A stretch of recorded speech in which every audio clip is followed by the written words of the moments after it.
Kapan orang Indonesia mulai nonton di bioskop?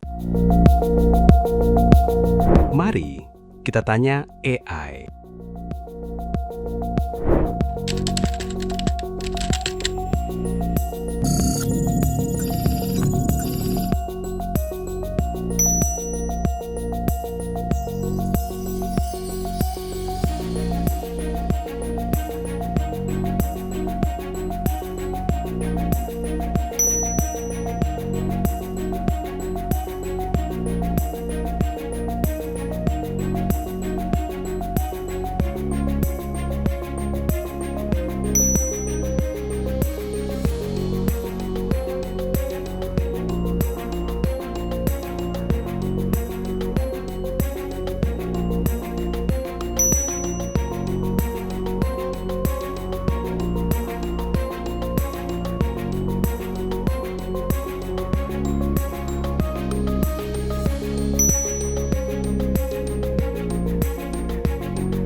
Tepat nggak ya jawaban AI?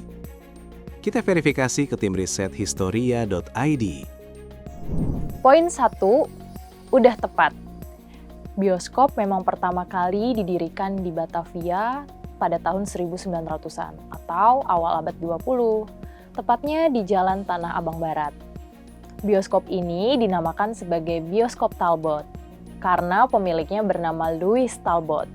Menurut Tanu, dalam kisah Jakarta Tempo dulu, sejak adanya bioskop Talbot, akhirnya dibangun beberapa bioskop lain di beberapa tempat, seperti bioskop Gloria di Pancoran, Deka Park di Gambir, dan Cinema Orion di Glodok. Berarti nomor 1 sudah tepat. Poin 2 juga tepat, tapi aku jelasin ya, kenapa akhirnya pribumi masih belum bisa mudah mengakses bioskop-bioskop. Sesuai dengan poin 1, bioskop tuh masih langka banget dan banyak belum berdiri di berbagai tempat. Akhirnya, bioskop menjadi sesuatu yang istimewa dan sangat mahal. Ditambah, pada tahun 1920-an, kita tengah mengalami yang namanya krisis ekonomi global. Akhirnya, orang-orang yang bisa mengakses bioskop-bioskop ya orang kaum elit dari Belanda aja. Salah satu contohnya di bioskop The Majestic yang ada di Bandung. Pada tahun 1925, bioskop ini tercatat didatangi oleh banyak pengunjung dari kaum elit Belanda dan orang-orang populer. Berarti nomor 2 sudah tepat.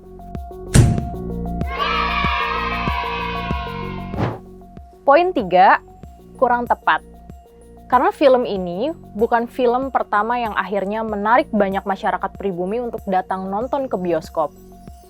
Bahkan film ini juga dianggap bukan film pertama yang ada di Indonesia, karena saat itu masih Hindia Belanda.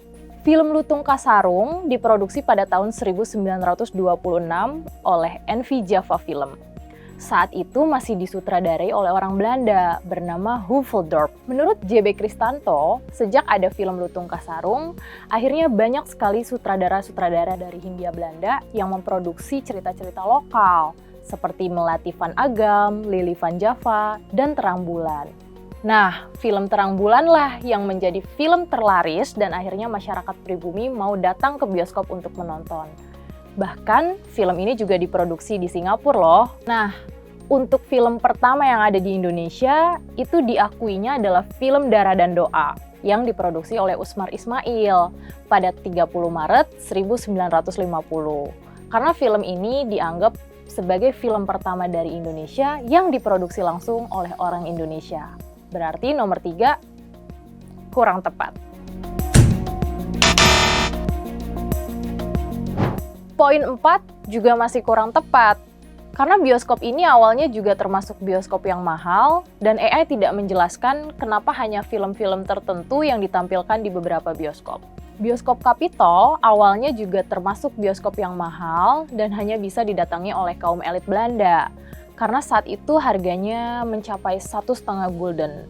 Tapi sejak banyaknya bioskop yang berdiri, akhirnya bioskop Capitol mulai bisa diakses oleh masyarakat pribumi, bahkan pribumi kelas bawah. Sedangkan mengenai film-film tertentu yang ditampilkan, ini mulai masif pada tahun 1950-an. Karena tahun itu, Ampai mulai didirikan sebagai eksportir film Amerika Serikat terbesar di Indonesia. Sejak saat itu, film-film Hollywood akhirnya masuk ke bioskop kelas A, sedangkan film nasional cukup masuk ke bioskop kelas C. Dampaknya, banyak masyarakat yang akhirnya hanya disajikan oleh film-film Hollywood dari Amerika Serikat. Nah, hal inilah yang akhirnya memicu aksi boikot film Amerika Serikat pada tahun 1960-an. Bahkan, aktor-aktor yang bergelut di dunia perfilman menghimbau untuk seluruh Indonesia menutup bioskopnya. Berarti nomor 4 masih kurang tepat. Poin terakhir juga masih kurang tepat karena tidak menjelaskan tahunnya dan juga pendirinya.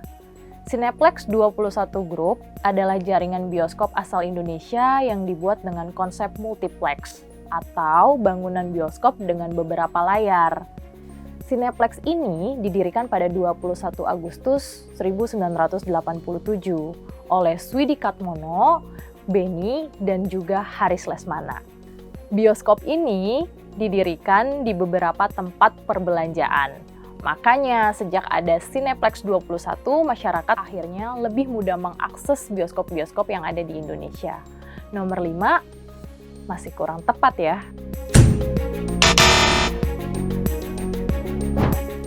Nah, dari jawaban yang dikasih sama AI, akhirnya kita tahu ya bagaimana sejarah orang-orang Indonesia bisa menonton bioskop. Ternyata banyak sekali cerita-cerita yang memilukan karena tidak bisa mengakses secara mudah bagi masyarakat pribumi. Tapi saat ini, kita sudah sangat mudah untuk mengakses bioskop karena sudah banyak tersebar di beberapa tempat dan juga harganya sudah relatif murah. So, tapi teman-teman jangan bergantung sama AI. Kalau mau cari informasi mengenai bioskop atau sejarah bioskop di AI, tetap cross-check di sumber-sumber yang tervalidasi dan terpercaya. Next, kita bahas apa lagi ya? Jangan lupa subscribe, like, komen, dan share sebanyak-banyaknya. Dadah!